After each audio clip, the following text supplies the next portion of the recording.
정호승 시인의 봄길을 볼 시간입니다.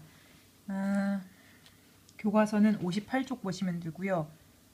대단원 2, 내 마음의 감성의 무늬를 새겨봐 두 번째 단원으로 넘어왔습니다. 지난 시간까지는 반어 배웠는데요. 이번 시간부터는 역설을 배워보도록 하겠습니다. 정호승 시인의 시, 봄길을 함께 읽겠습니다. 길이 끝나는 곳에서도 길이 있다. 길이 끝나는 곳에서도 길이 되는 사람이 있다. 스스로 봄길이 되어 끝없이 걸어가는 사람이 있다. 강물은 흐르다가 멈추고 새들은 날아가 돌아오지 않고 하늘과 땅 사이에 모든 꽃잎은 흩어져도 보라, 사랑이 끝난 곳에서도 사랑으로 남아있는 사람이 있다. 스스로 사랑이 되어 한없이 봄길을 걸어가는 사람이 있다. 여러분은 이 시에 사용된 시어 중에서 어떤 시어가 제일 중요하다고 생각하십니까? 여러 번 나오는 게 무조건 중요한 겁니다. 여러 번 반복되어 나오는 시어는 중요한 시어입니다.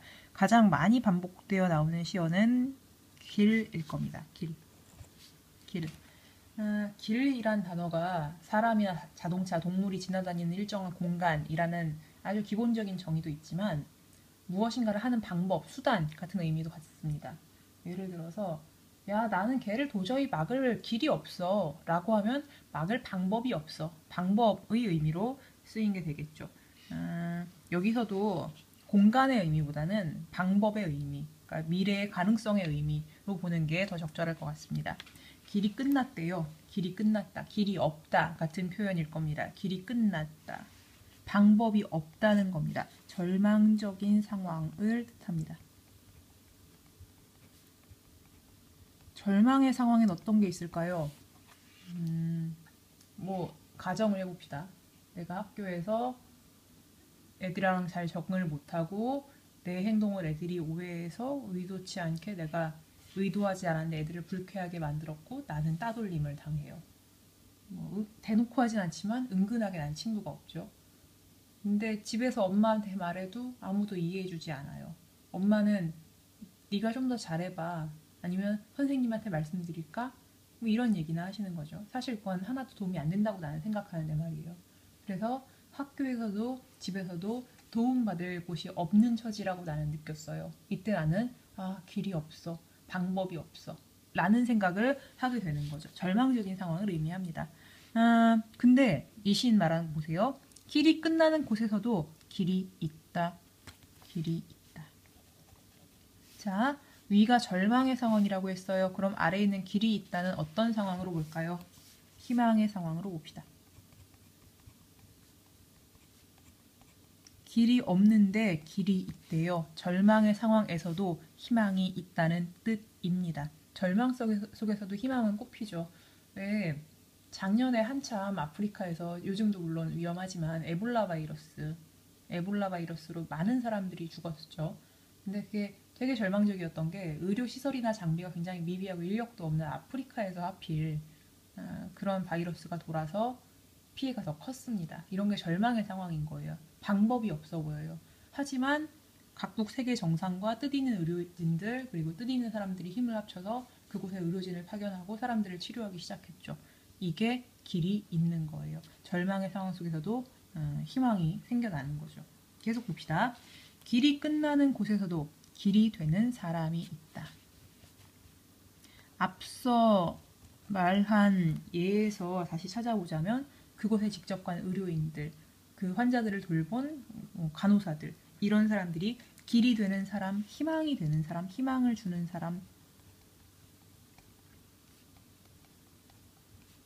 사람이라고 생각하면 됩니다. 절망의 상황 속에서도 희망을 주는 사람이 있다. 길이 끝나는 곳, 뭐가 있다, 비슷한 구절이 계속 연거푸 나와요. 무슨 법? 반복법 밑에 여기다 하나 적어 넣읍시다. 반복법이 쓰였어요. 비슷한 말이 연거푸 나오는 반복법이 쓰였습니다. 다시 올라가서 스스로 봄길이 되어 끝없이 걸어가는 사람이 있다.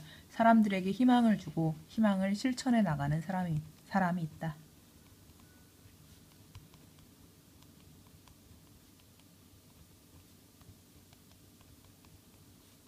절망에서 좌절하지 않고 희망을 찾아내고 그 희망을 사람들한테도 나눠주고 내가 그 희망을 스스로 실천하는 사람. 근데 하필이면 봄길이 된대요. 봄길.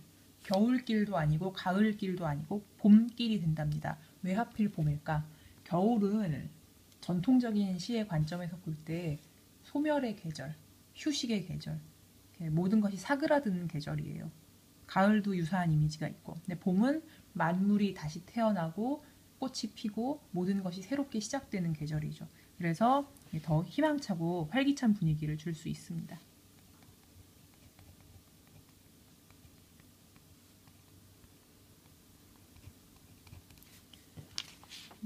그래서 1행부터 1, 2, 3, 4, 5, 6, 6행까지는 절망 속에서도 희망을 주는 사람이 있다. 절망에서도 희망을 찾을 수 있다라는 얘기를 하고 있고요.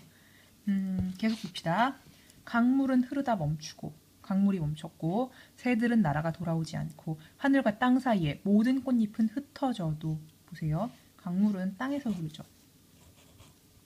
땅에서 흐르면서 이렇게 순환하잖아요. 바다로 갔다 구름이 됐다 다시 비로 와서 이렇게 순환해서 만물의 근원입니다. 만물의 근원이 멈췄어요. 하늘에서는 새들은 날아가 돌아오지 않는데요. 그러니까 하늘도 땅도 끝났고 하늘도 모든 것이 끝났어요. 그런데 심지어 하늘과 땅 사이에 요 사이에 모든 꽃잎은 흩어져도 꽃잎은 번식하는 기관이잖아요. 그러니까 생명의 근원이 되는 거죠. 이 생명이 흩어져 버렸다. 끝났다.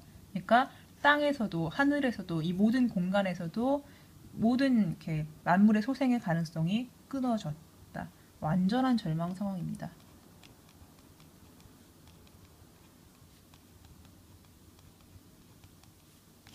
보라, 명령했어요. 굉장히 단호해요.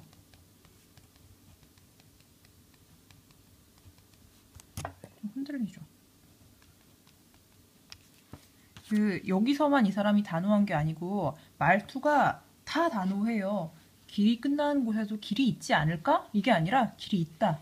길이 된 사람이 있다. 걸어가는 사람이 있다.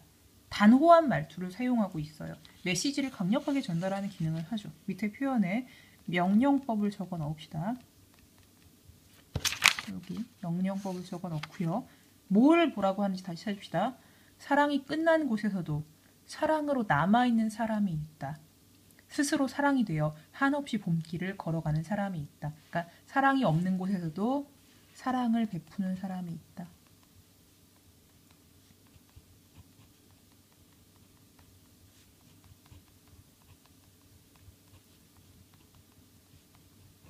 세상이 미움과 전쟁으로 물들어도 그 중에서 사람을 치료하고 아이들을 돌보고 하는 사람을 사랑하는, 사랑을 베푸는 사람들은 언제나 존재합니다. 그러니까 이 시에서 독자들한테 하는 이야기는 절망스러운 상황으로 보일지라도 포기하지 말라, 희망을 가져라 라는 걸 굉장히 단호한 말투로 이야기를 하고 있습니다. 다시 위로 좀 올라가 볼게요. 제일 중요한 구절 봅시다. 길이 끝나는 곳에서도 길이 있다. 아주 쉽게 바꿔볼까? 빵을 다 먹었는데 빵이 있다. 참 좋죠? 아니면 나쁘게도 바꿔볼까? 수업이 다 끝났는데 아직 수업이 있다. 말이 안 되죠? 말이 안 되는 거예요. 한 문장의 앞부분 이야기랑 뒷부분 이야기가 모순돼요. 서로 이렇게 동시에 존재할 수 없는 이야기를 하고 있는 거죠. 이런 표현법을 우리는 역설이라고 합니다. 밑에 표현에 역설을 적어 넣으세요. 역설. 모순된 진술.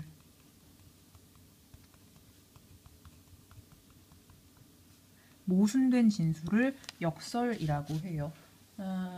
예로 뭐가 있을까? 한용운의 님의 침묵. 님은 갔지만은 나는 님을 보내지 아니하였습니다. 님은 갔는데 나는 님을 보내지 않았다. 이런 게 역설이에요. 역설. 아니면 이형기의 낙화. 분분한 낙화, 결별이 이룩하는 축복에 쌓여 지금은 가야 할 때. 결별이 이룩하는 축복. 축복인데 그 축복을 뭐가 만들었냐, 뭐가 이룩했냐면 이별이 이룩했다. 앞뒤에 수식을 하고 수식을 갖는 말의 관계가 서로 동시에 존재할 수 없는 말들. 이런 것들이 역설입니다. 아주 쉬운 예 들어볼까? 걔는 남자인데 여자야. 아니면 그 사람은 죽었지만 아직 살아있어.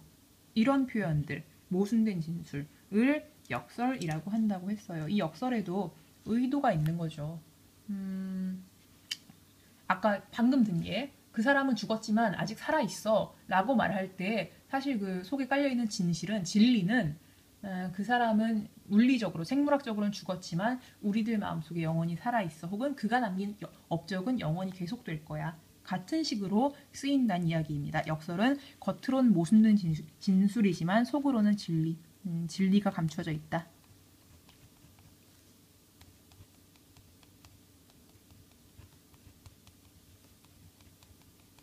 이렇게 생각을 하시면 됩니다.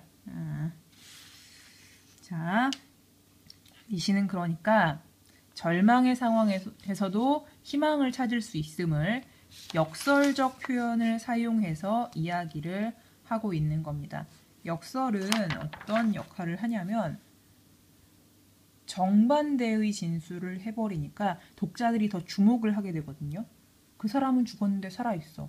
길이 없는데 길이 있어. 님은 간대, 난 님을 안 보냈어.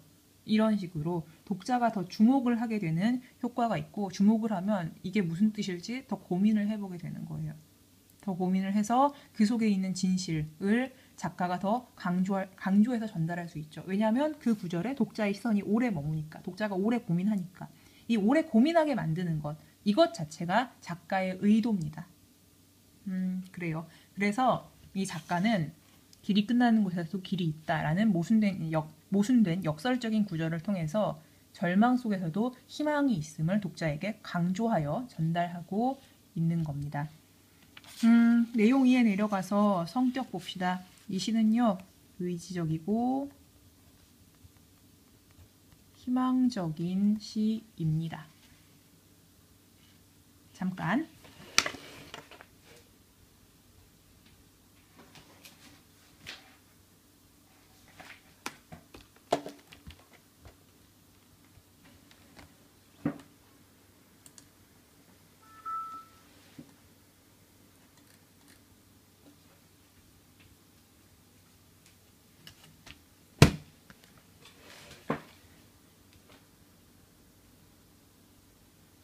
큐. 또한 상황을 긍정적으로 바라보고 있는 태도를 지니고 있습니다. 내용 설명은 여기까지 하면 될 것 같습니다. 내용 이해 잘 보시고 형성평가를 풀어 오시고 요점 정리 노트를 작성해 오시면 되겠습니다. 여기까지 합시다. 끝!